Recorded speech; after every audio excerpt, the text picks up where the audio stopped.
They're a bunch of criminals. They're a bunch of criminals. They've taken over our government. He who makes the money makes the rules. And because these guys make the money... It's the old golden rule. It's the old golden rule. Yeah. And because these guys make the money, they control our government, both the Democrats and the Republicans. And it doesn't matter whether Hillary Clinton's in office or George Bush is in office, the same things are going to happen. There are minor differences, but essentially the same thing is going to happen. Well, you should be frightened because these people are controlling our lives. You know, we're no longer in charge of our own lives. Everything we do today is done by... It's like believing in a sense that America from the beginning was supposed to be a democracy. You keep hearing... It's a republic. Of course it's a republic. Sure. It's a constitutional republic. Absolutely. Right? And if you ask 100 people on the street, what form of government is America supposed to be? We have a democracy. 98% will tell you it's a democracy. It's not. And they don't get this.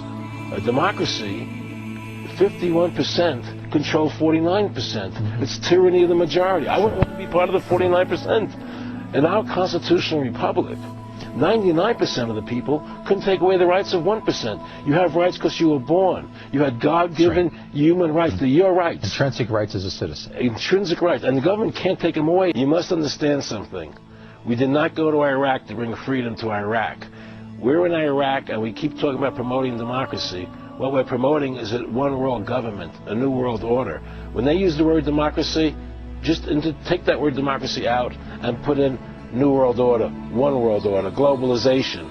Put in any of those words in place of democracy. That's what it's about. But what does they use democracy as a spin word because you think we are a democracy and democracy equates to freedom. Democracy does not equate to freedom. Understand that. And it's the same as the election, the both can. Exactly. You got it.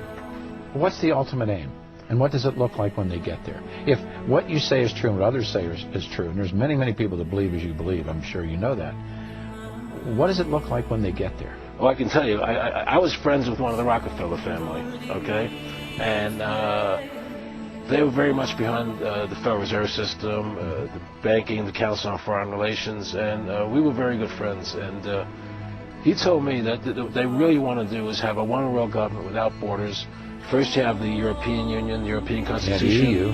which the European people voted down, by the way, but they're doing it anyway. Yeah. Now they want the North American currency. Union. Right. Then they have the one currency. Now they want to do They have the their own North... standing army. Yep. But now they want a North American Union. Yeah. And then what they want to do is bring everybody together under one... The Amero is there. The Amero, the currency, exactly. You didn't know it is there. And so their plan is to have a government for the world. They want to do it through the UN, right? And have everybody on this earth implanted with an RFID chip. Do you believe that? I know that.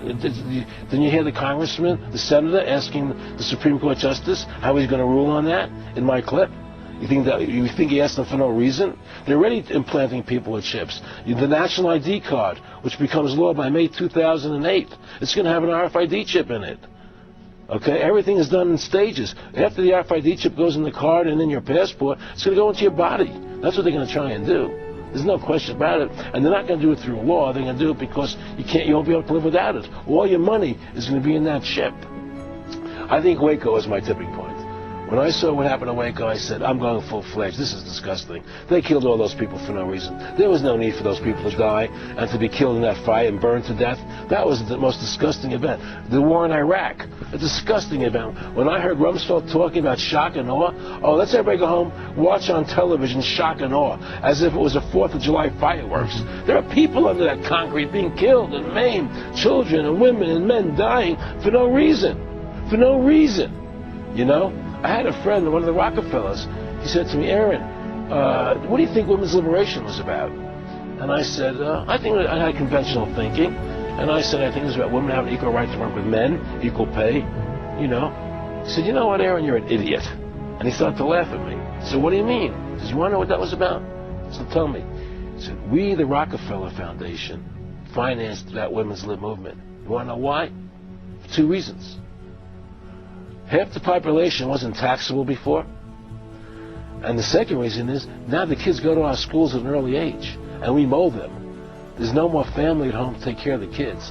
The state becomes the family now, Aaron. You get it? And that's how this country is working. It's run by evil. It's run by evil forces. And people in this country better wake up to the truth and save this country from what's happening.